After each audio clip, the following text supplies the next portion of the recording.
کیا میں آپ پر احسان نہ کروں؟ جب آپ یہ عمل کریں تو اللہ تبارک و تعالیٰ آپ کے گناہوں کو بخش دے اور آپ کے تمام صغیرہ گناہوں پر قلم عفو پھیر دے۔ اس کے بعد پھر نبی کریم صلی اللہ علیہ وآلہ وسلم نے ان نوافل کا ارشاد فرمایا جنہیں صلاۃ التسبیح کے نوافل کہتے ہیں، یعنی کہ صلاۃ التسبیح کی نماز، لہٰذا ان نوافل کا آپ بھی اس رات میں ضرور اہتمام کیجیے۔ نبی کریم صلی اللہ علیہ وآلہ وسلم نے فرمایا، ہو سکے تو یہ نوافل روزانہ پر ہو، اگر نہ ہو سکے تو جمعہ کو یعنی ہفتہ میں ایک بار ضرور پڑھ لو۔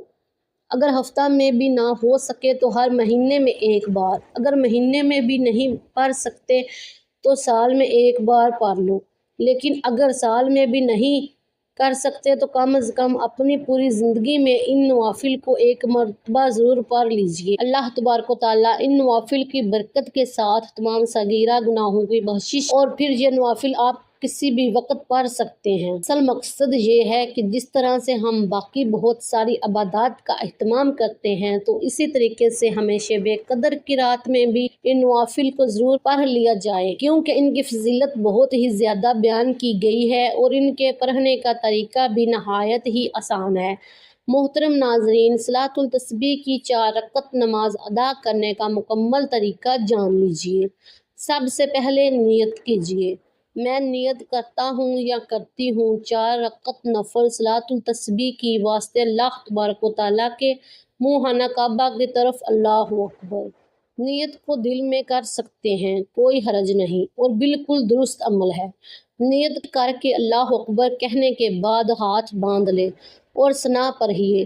ثنا پڑھنے کے بعد 15 مرتبہ تسبیح پڑھیے، سبحان اللہ والحمد للہ ولا الہ الا اللہ واللہ اکبر۔ یہ صلاۃ التسبیح کے نوافل کی تسبیح ہے اور کہاں کہاں پر کتنی تعداد میں یہ پڑھنی ہے وہ یہاں بتایا جا رہا ہے۔ مکمل توجہ سایت فرما لیجیے۔ سب سے پہلے نیت کرے، پھر تکبیر تحریمہ یعنی اللہ اکبر کہنے کے بعد ہاتھ باندھ لے، پھر ثنا پڑھیے۔ اس کے فوراً بعد 15 مرتبہ تسبیح پڑھیے۔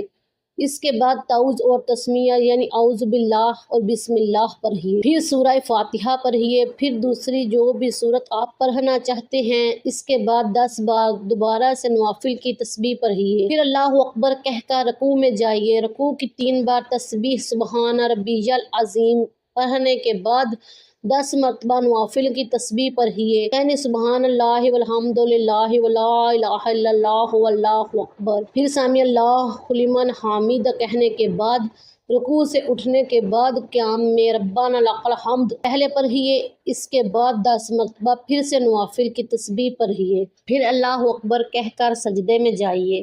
سجدے کی 3 تسبیح یعنی سبحان ربی الاعلیٰ کہنے کے بعد 10 مرتبہ نوافل کی تسبیح پڑھیے، پھر اللہ اکبر کہنے کے بعد اٹھیے اور 2 سجدوں کے درمیان یعنی جلسے میں بیٹھ کر 10 مرتبہ نوافل کی تسبیح پڑھیے، پھر اللہ اکبر کہنے کے بعد دوسرے سجدے میں بھی ویسے ہی سجدے کی 3 تسبیح پڑھ کر 10 بار نوافل کی تسبیح پڑھیے، پھر اللہ اکبر کہہ کر سجدہ سے اٹھ جائیے اور دوسری رکعت کے لیے قیام میں کھڑے ہو جائیے۔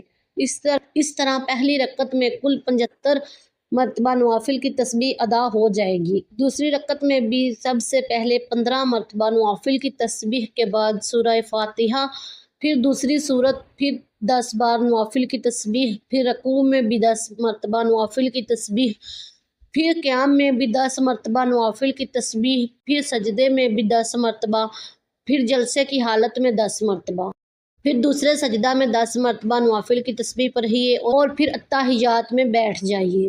اتحیات پڑھیے، درود ابراہیمی پڑھیے، دعا پڑھیے اور پھر اللہ اکبر کہہ کر اٹھ جائیے۔ تیسری رکعت ثنا سے شروع کریں جیسے پہلی رکعت کی تھی اور بالکل پھر سے پہلی اور دوسری رکعت کی طرح ہی تیسری اور چوتھی رکعت مکمل کیجیے، پھر اتحیات میں بیٹھ جائیے اور اتحیات کے بعد درود شریف اور دعا کے بعد سلام پھیر لیجیے۔ جب آپ سے 4 رکعت نماز نوافل یعنی صلاۃ التسبیح پڑھ چکے ہوں گے تو اس کی ہر رکعت میں 75 بار نوافل 14 کی تسبیح پڑھ چکے ہوں گے اور یوں یہ تسبیح 300 مرتبہ مکمل ہوگی۔ یہ 4 رکعت صلاۃ التسبیح پڑھنے کے بعد جتنا زیادہ سے زیادہ ہو سکے درود شریف پڑھیے، دوسرے ذکر اذکار کیجیے، کلمہ طیبہ یعنی لا الہ الا اللہ پڑھیے آخر میں یہ بھی جان لیجیے کہ لیلۃ القدر کیسی ہوتی ہے، یعنی لیلۃ القدر کی کیا نشانی ہوتی ہے۔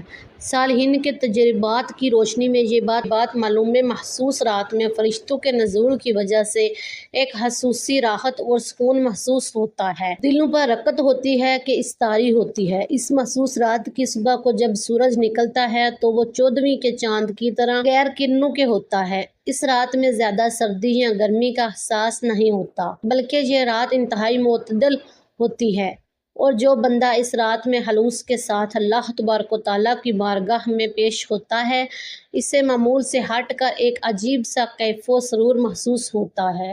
اس پر ایک واجدان کی سی کیفیت طاری ہوتی ہے۔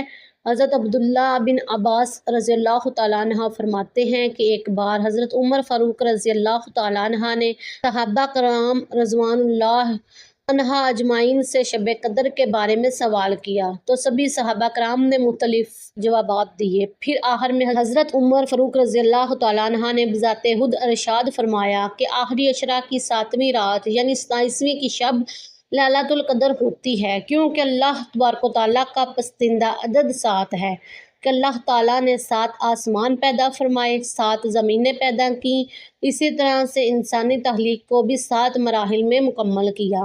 لہٰذا ہر مسلمان کو چاہیے کہ شب قدر کی فضیلتوں، رحمتوں، برکتوں اور سعادتوں کو حاصل کرنے کے لیے زیادہ سے زیادہ قیام کرے، زیادہ سے زیادہ عبادت کرے، زیادہ سے زیادہ اللہ تبارک و تعالیٰ کو راضی کرنے والے بن جائیے۔ اللہ تبارک و تعالیٰ سے دعا ہے کہ ان تمام باتوں پر عمل کرنے کی طاقت عطا فرمائے اور شب قدر کی رحمتوں سے بہرہ مند ہونے کی توفیق عطا فرمائے، آمین۔ ویڈیو کو لائک، شیئر اور چینل کو سبسکرائب کیجیے گا۔ جزاک اللہ۔